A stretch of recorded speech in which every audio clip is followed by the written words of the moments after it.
I walked into our bedroom and found my fiancé holding my sister's necklace. Not just any necklace, the one she wore the night she died. His hands were shaking. His face went pale. And when I asked him where he found it, he lied. That's when I knew something was very, very wrong. Because that necklace was supposed to be buried with her. And he was the last person to see her alive. For the past year, I thought my sister's death was just a horrible accident. That she fell. That it was tragic and senseless and random. But now? I think someone pushed her. And I think that someone might be the man I was about to marry. Before I tell you what happened next, make sure you're watching this alone. Because the truth I uncovered tore my entire family apart. I met Leo on the worst night of my life. It was the night my sister, Jules, died. They said she fell from the cliffs near our parents' house. An accident. Slipped in the dark. Wrong place, wrong time. But here's the thing, Jules never went near the cliffs. She was terrified of heights. Even as a kid, she used to cry if we went near the edge during family hikes. So from the very beginning, something didn't sit right with me. But I buried it. Because that's what everyone told me to do. I was grieving. Confused. And then there was Leo, my sister's best friend's cousin. He showed up to the funeral, said all the right things, looked at me like I was the only person in the world who mattered. He helped me breathe again when I thought I never would. We got close, fast. Too fast maybe. 6 months later, he moved in. 3 months after that, he proposed. Everyone said it was a whirlwind romance. That I was just trying to fill the hole Jules left behind. But I didn't care. Leo made me feel safe. Like I could start over. I just didn't realize until too late that he'd been there from the very beginning. That he knew Jules. That he was the last person to see her alive. That part, he kept quiet. Until the night I found the necklace. It was raining.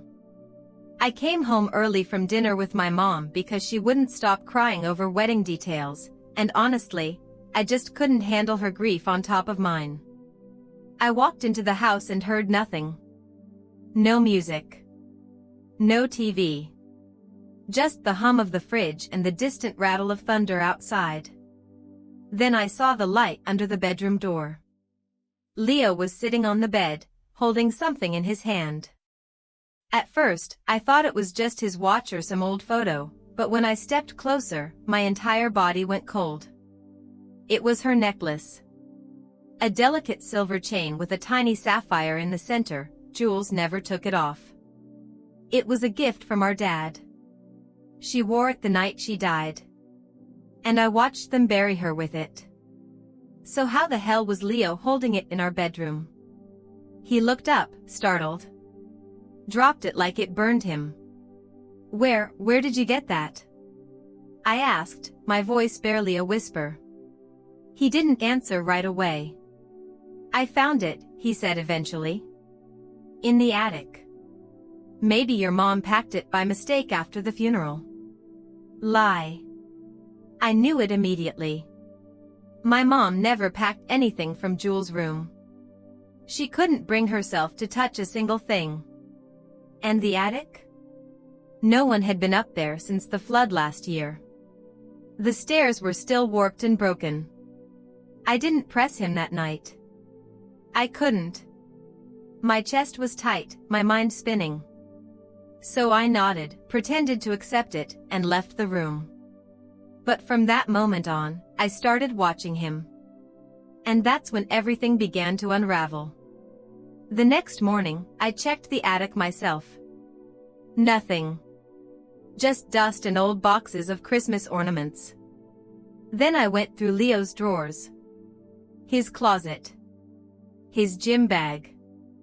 I even opened his laptop when he went for a run. But there was nothing. No signs. No proof. Until I found the journal. Not his. Hers. Buried at the back of my closet, under an old duffel bag I hadn't touched in years. It wasn't there before. I would have seen it. Which meant, someone put it there. When I opened the cover and saw her handwriting, I couldn't breathe. I flipped through page after page, looking for clues, for anything, and that's when I found the last entry. Dated 2 days before she died. He's getting weird. Paranoid. Keeps saying if anyone finds out, it'll ruin everything. I think he's lying to me. About what, I'm not sure. But I'm scared. I don't know who he is anymore. That's all it said. No name. No details. But I knew. She was talking about Leo. Because he's the only person from that time who kept popping up. The only one who never told me he knew her that well. The only one who moved into my life the second she was gone. I started to think maybe I didn't meet him by chance at the funeral. Maybe he planned it. I needed answers, but I had to be careful. He was still sleeping in my bed. Still watching me. Still acting like nothing was wrong. So I pretended to. Pretended to be the loving fiancé. The grieving sister who needed him. All while digging deeper. Then came the phone call. An unknown number. Mid-afternoon. I was alone. Is this Mara? I froze. Yes. Who is this? A pause. Then, you don't know me. But I knew your sister. And I know what really happened that night. I gripped the phone so hard my knuckles turned white. Who are you? I can't say. Not yet. But she didn't fall. She was pushed.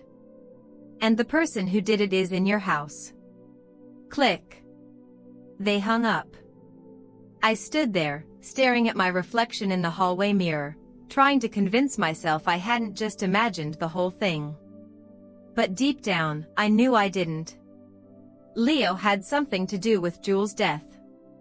And now, someone else knew it too. I just didn't know how far Leo would go to keep his secret buried. Or how close I was to becoming his next mistake. The next morning, I lied straight to his face. Leo made us breakfast, pancakes, his weird little peace offering when he sensed I was off. I smiled. I kissed his cheek. I even laughed at one of his dumb jokes. But inside, I was screaming. Because someone had called me. Someone who knew the truth about my sister. And now I was living in a house with a man I didn't trust, a man I might never have really known at all. I decided to track the number. I wasn't exactly tech-savvy, but a friend of mine from college, Ava, worked in cybersecurity. I hadn't talked to her in years, but I sent her a message. Hey, random ask. Can you trace a blocked number? It's important. Like, life or death important. She replied 10 minutes later. Send me a screenshot. I'll see what I can do. By noon, she had something, a burner phone. Registered to a prepaid account. The location? A cheap motel 15 minutes outside of town. I didn't tell Leo. I told him I was going to meet my mom for lunch. And then I drove to the motel. Room 107. I knocked 3 times. Nothing. I was about to leave when the door opened a crack. Just enough for me to see her eyes. Are you Mara? I nodded. She stepped back and opened the door fully. She was younger than I expected. Maybe 19. Pale. Eyes rimmed with red. She looked like she hadn't slept in days. My name's Cora, she said. I knew your sister. We were kind of friends. But it was complicated. I sat down slowly, watching her closely. You said she was pushed. She nodded. Her eyes filled with tears. I was there. Silence. I didn't breathe. I couldn't. She went on, I saw her that night. I wasn't supposed to, she told me she was meeting someone. She didn't say who. But I followed her. I'd been worried for weeks. She wasn't herself. What do you mean? She was scared. She thought someone was watching her. She said there were things she found out, things she wasn't supposed to know. My heart was pounding. Like what? She hesitated. She never told me. But she kept mentioning Leo. She said he wasn't who he said he was. That he'd lied about everything. His job. His past. Even his name. What? She called him Alex once. By accident. When I asked her who that was, she froze. I stared at her, trying to process what she was saying. Leo, wasn't Leo? She continued, that night, I followed her. She went to the cliffs. I stayed back. I thought maybe she was just processing something. But then a man showed up. I couldn't see his face at first. They were arguing. Loud. I got closer. Her voice dropped. It was him. Leo. Or whoever he is. I felt sick. She was yelling. Saying he lied. That she was going to tell someone. And then, he grabbed her. Tears streamed down her face. He didn't push her at first. He was just trying to stop her from leaving. But then she slapped him. And he shoved her. My stomach dropped. She slipped. Screamed. And then, she was just gone. I couldn't move. I couldn't speak. You didn't call the police? I whispered. I wanted to. But I was scared. He saw me, Mara. He looked straight at me. And then he smiled. Like he knew I'd stay quiet. Cora handed me something then. A flash drive. I don't know what's on it. But Jules gave it to me a week before she died. Said if anything ever happened to her, I should give it to you. My hands were shaking. I drove home in silence, parked down the block, and slipped inside through the back door. Leo wasn't there. His car was gone. I went straight to the office and plugged the drive into my laptop. It was encrypted. Password protected.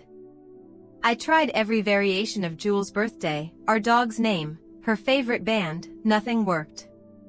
Then I remembered something. The night before she died, we talked on the phone. I asked her what she was doing that weekend and she said, I'm going off the grid. One last hike before I burn this place down. It was a weird thing to say at the time. Now, it felt like a clue. I typed, burned this down. The screen unlocked. There were dozens of files. Photos. PDFs, screenshots. My heart nearly stopped. They were about Leo. Or Alex, apparently. Criminal records. Old mugshots. Arrest warrants. Not from here, from another state. Another name. Alex Reed. He'd been arrested 3 times for fraud. Identity theft. Suspicion of assault. Each time, the charges were dropped. No one could prove anything. He'd vanish. Move on. Change names. I kept scrolling. There were bank records. Phone logs. And then, one photo that made me go cold. It was Leo, standing with my sister. But not just standing. Kissing. He dated her. Before me. He didn't just know her. He was involved with her. And he never said a word. I heard the front door slam. Leo was home. I yanked the flash drive from the laptop, shoved it into my pocket, and slammed the drawer shut. He called from downstairs, "Mara? You home?" My throat tightened. I opened the office door and smiled. "Hey." "Yeah. Just got back." His face was calm. Normal. He kissed my cheek and started unpacking groceries. Like everything was fine. But it wasn't. Because I knew. And he didn't know I knew. Yet. That night, I barely slept. I laid next to him in bed, heart racing, listening to the rhythm of his breathing. And I made a decision. I was going to end this. I didn't care how charming he was. Or how convincing. Or how long I'd loved the version of him I thought was real. I was going to find out everything. Because he killed my sister. And now? I was next. The next morning, I woke up already in a plan. I couldn't go to the police, not yet. Not with just a flash drive full of digital files and a traumatized girl in a motel. I needed something solid. Something that couldn't be explained away. And I needed it fast. Because Leo, no, Alex, was starting to notice the shift. At breakfast, he watched me too closely. Tilted his head when I said I was meeting a friend. Asked which one. Smiled a little too tight when I answered. I smiled back, but my stomach was in knots. I drove straight to Ava's apartment. I hadn't told her the full truth, just enough to make her take it seriously. I handed her the flash drive. "Can you get everything off this? Copies. Backups. Hidden storage. I don't care what it takes." She blinked. "What is this?" "Proof," I said. "That the man I'm about to marry isn't who he says he is. And that he might have killed my sister." Her face went white. "Okay. Sit down. I'll start now." An hour later, she had everything copied. "I'll upload it all to a secure server and give you access. No matter what happens, this won't disappear." She hesitated. "Mara, you need to be careful." "I know." I went back home and started packing a small overnight bag. If things went south, I wasn't staying. But when I opened the closet, the bag was already packed. Not mine. His. Tucked behind my coats was a black duffel bag. Inside, a fake ID, rolls of cash, a burner phone, and a gun. I dropped it. Literally. This wasn't paranoia anymore. This was real. He was planning to run. Or worse. I sat on the floor, shaking, staring at that gun like it might come alive. And I knew I had to make a choice. Call the cops now, or get him to confess first. My sister's voice echoed in my head. If anything happens to me, he did it. So I waited. That night, I told him we should have a drink. To celebrate our 6-month engagement. He smiled. Poured the wine. I didn't drink mine. I needed to be fully present for what I was about to do. We sat in the living room, music low, his hand brushing mine on the couch. You ever think about her? I asked. He paused. Your sister? Yeah. He looked down at his glass. Of course. It was awful. I know how much she meant to you. To both of us, I said softly. His eyes flicked up. Sharp. Alert. What do you mean? I know, Leo. He didn't move. I know your name isn't Leo. I know you dated her. I know she was going to expose you. His face stayed still, like he'd turned to stone. I kept going. I know she didn't fall. I know you were with her that night. I know she had a flash drive full of dirt on you. I have it now. He exhaled through his nose. You've been busy. I had to be. She was my sister. You think I was just going to let it go? He stood slowly.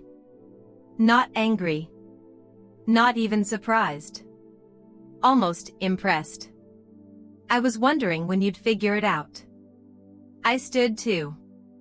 Heart pounding. Why didn't you tell me the truth? He walked to the window, stared out like he wasn't even talking to me. I didn't mean for her to die. My chest caved in. She came at me. Screaming. Said she was going to ruin everything. That I lied. That I was a con. She pushed me first. I shoved her back. I didn't know she was that close to the edge. He turned around. But then I saw you at the funeral. And you were so broken. And I thought maybe I could make up for it. Start over. By lying to me too? I snapped. By moving into my life like she never existed? I loved you. No, I said, shaking my head. You loved that I didn't know. He stepped closer. You don't have proof. I do, I said. The flash drive. Witness testimony. It's all backed up. Something flickered in his eyes. Rage, maybe. Or panic. Then he lunged. I ran. Full sprint. Up the stairs, into the bedroom. I locked the door and called Ava on speaker. He knows. He admitted it. Mara? Are you safe? I locked the door. Call the police. Then the banging started. He was trying to break the door down. I backed into the corner, holding a lamp like it could somehow protect me. Then silence. No more banging. Just footsteps. Down the stairs. A door closing. A car engine starting. He ran. By the time the police arrived, he was gone. And he stayed gone. But not for long. The evidence worked. The files, the witness, the confession I caught on Ava's recording, it all stuck. The cops opened an investigation. Cora gave her statement. Jules' case was reopened as a homicide. 2 weeks later, they found him in another state with another name. He was arrested without incident. He didn't even try to lie. Just told them, flatly, she figured it out. At the trial, I sat in the front row every day. I didn't cry. I didn't speak. I just stared at him, the man I thought I loved, the man who murdered my sister, and I waited for him to look at me. He never did. Guilty. Second-degree murder. Fraud. Identity theft. Sentenced to 30 years. It wasn't enough. But it was something. Cora moved away. Changed her number. I don't blame her. Ava stayed close. She checks in on me every week. The house doesn't feel the same anymore. Too many ghosts. So I'm leaving. Starting over. Somewhere quiet. Somewhere I can breathe again. Sometimes I still see his face in crowds. Hear his voice when I'm alone at night. But I remind myself, I got out. And Jules didn't. So I keep living. For her. And I never ignore my instincts anymore. Because when something feels wrong, it usually is.